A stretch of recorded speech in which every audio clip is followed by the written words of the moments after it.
Perkenalkan, nama saya Mira Oktaviana, NIM 191016856, kelas manajemen A1 pagi, dosen pengampu Adi Mursalin SEMM, hari tanggal Senin 17 Januari 2022, mata kuliah perilaku organisasi. Baiklah, di sini saya akan menjawab soal UAS dari mata kuliah perilaku organisasi. Soal yang pertama, terdapat beberapa bidang ilmu yang ikut memberikan kontribusinya dalam pengembangan ilmu perilaku organisasi. Sebutkan dan jelaskan bidang-bidang ilmu dimaksud. Mengapa bidang ilmu tersebut berkontribusi terhadap perilaku organisasi? Yang pertama, psikologi. Kontribusinya ilmu ini pada perilaku organisasi adalah dalam hal motivasi, pembelajaran, kepribadian, persepsi, aktivitas, kepemimpinan, pelatihan, pengambilan kepemimpinan, individu, kepuasan kerja, penilaian, kinerja, pengukuran sikap, desain kerja, seleksi karyawan, dan juga stres karyawan. Yang kedua, psikologi sosial. Kontribusinya di sini dalam bidang perilaku organisasi adalah perubahan sikap, perubahan perilaku, proses kelompok, dan pengambilan keputusan kelompok. Yang ketiga, sosiologi. Di sini kontribusinya dalam perilaku organisasi adalah tim-tim kerja, dinamika kelompok, perilaku antar kelompok, konflik, perubahan organisasi, teori organisasi, formal, dan budaya organisasi. Yang keempat, antropologi. Di sini kontribusinya dalam pengembangan ilmu perilaku konsumen adalah suatu studi terkait masyarakat, terutama terkait pada manusia dan juga kegiatannya. Yang kelima, ilmu politik. Di sini kontribusinya dalam perilaku organisasi adalah tentang politik, intraorganisasional, konflik, dan juga kekuasaan. Baiklah, soal nomor 2. Mengapa perilaku organisasi penting dipelajari oleh mahasiswa manajemen? Apakah perilaku organisasi juga perlu dipelajari oleh manajer sumber daya manusia di perusahaan? Kenapa? Salah satu tujuannya adalah dilakukannya studi perilaku organisasi agar bisa merevitalisasi teori organisasi dan juga mengembangkan konseptualisasi kehidupan organisasi yang lebih baik. Soal nomor 3, sebutkan dan jelaskan prinsip-prinsip dalam perilaku organisasi. Prinsip yang pertama, prinsip pendelegasian wewenang. Dalam menjalankan kegiatan, suatu unit harus diberi kekuasaan atau untuk melaksanakan tugas-tugasnya agar dapat dimintai pertanggungjawaban. Prinsip yang kedua, prinsip tingkat pengawasan. Untuk memastikan proses pencapaian organisasi berjalan dengan baik, maka harus dilakukan pengawasan dalam organisasi. Yang ketiga, prinsip rentang manajemen. Dalam suatu organisasi perlu kita perhatikan suatu efektivitas dan sebuah efisiensi dari seorang pemimpin yang dapat membawahi beberapa orang yang di bawahnya, sehingga seseorang pemimpin dapat melakukan tugas maksimal serta dapat melakukan tugas pengawasan secara optimal. Yang keempat, prinsip kesatuan perintah. Dalam menjalankan sebuah organisasi, seseorang bawahan biasanya mempunyai seseorang bos atau atasan. Yang kelima, prinsip koordinasi. Prinsip koordinasi ada usaha untuk mengarahkan seluruh kegiatan unit-unit organisasi agar tertuju pada pencapaian tujuan organisasi secara keseluruhan. Nomor 4, silahkan buka link dan jelaskan isi dari link tersebut. Jawabannya, di sini menjelaskan tentang pengertian perilaku organisasi. Perilaku organisasi merupakan ilmu tentang dinamika perilaku individu dan kelompok dalam suatu organisasi dan dampaknya terhadap kinerja, baik kinerja individu, kelompok maupun organisasi. Di sini ada beragam tujuan perilaku organisasi, mulai dari membangun budaya kelompok kerja, merekrut orang-orang terbaik, menciptakan hubungan yang bermakna di antara anggotanya, menyelesaikan konflik, pengembangan kualitas masing-masing individu, hingga membangun rantai kepemimpinan yang jelas. Di bidang ini, peneliti telah menemukan bahwa penerapan perilaku organisasi pada manajemen personalia dapat menghasilkan karyawan terbaik, sekaligus meningkatkan keberhasilan organisasi secara keseluruhan.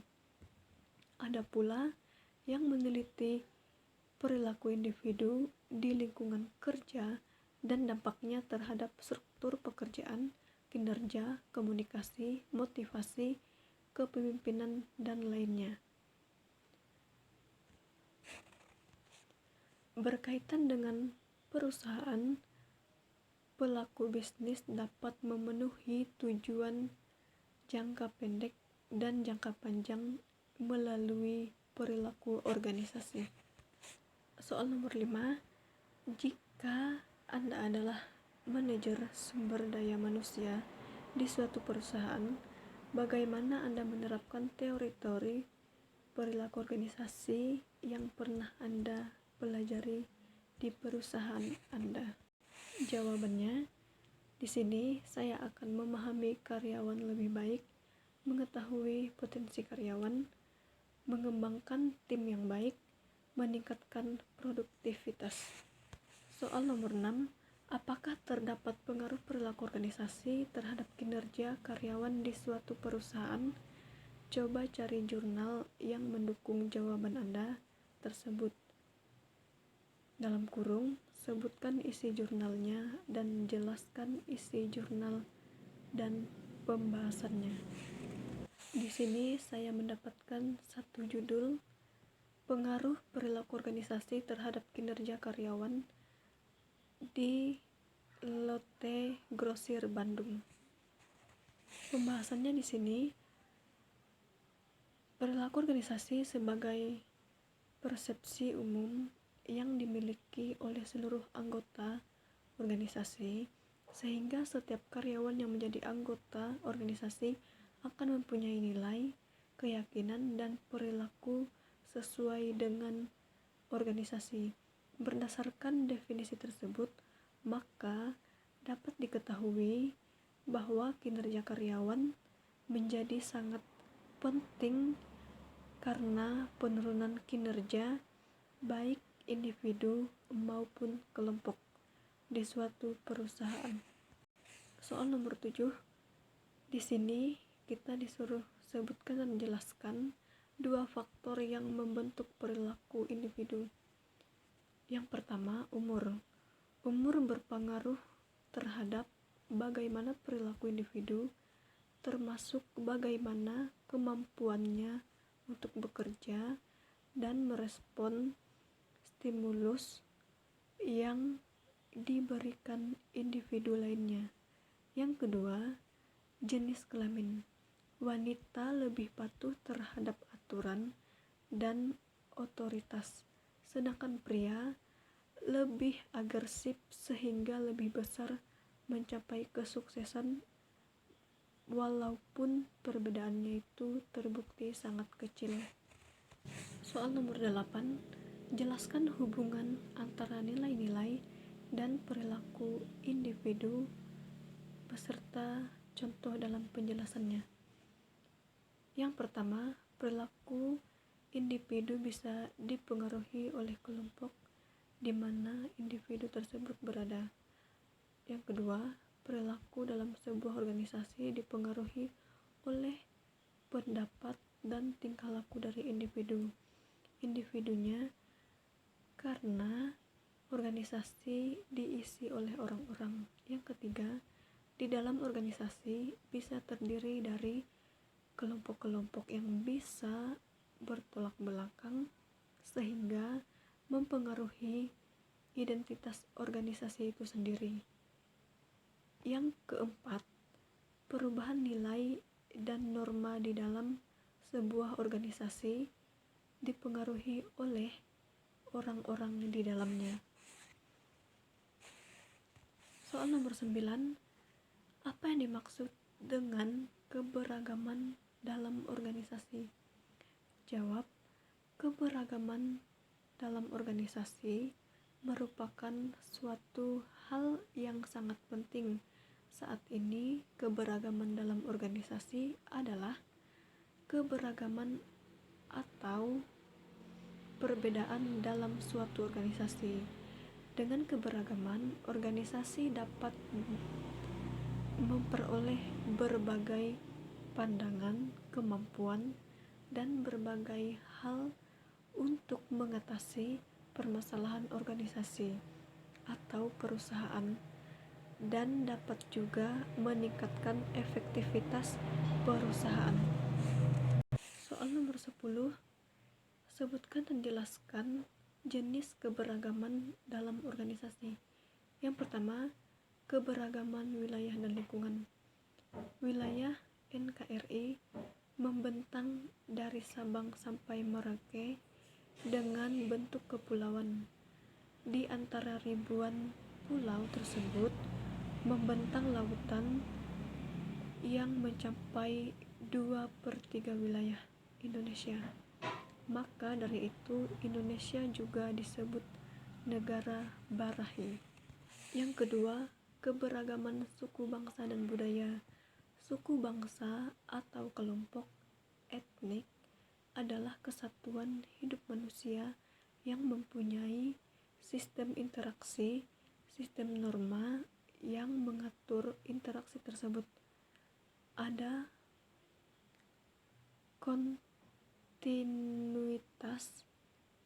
dan rasa identitas yang mempersatukan semua anggota serta memiliki sistem kepemimpinan tersendiri.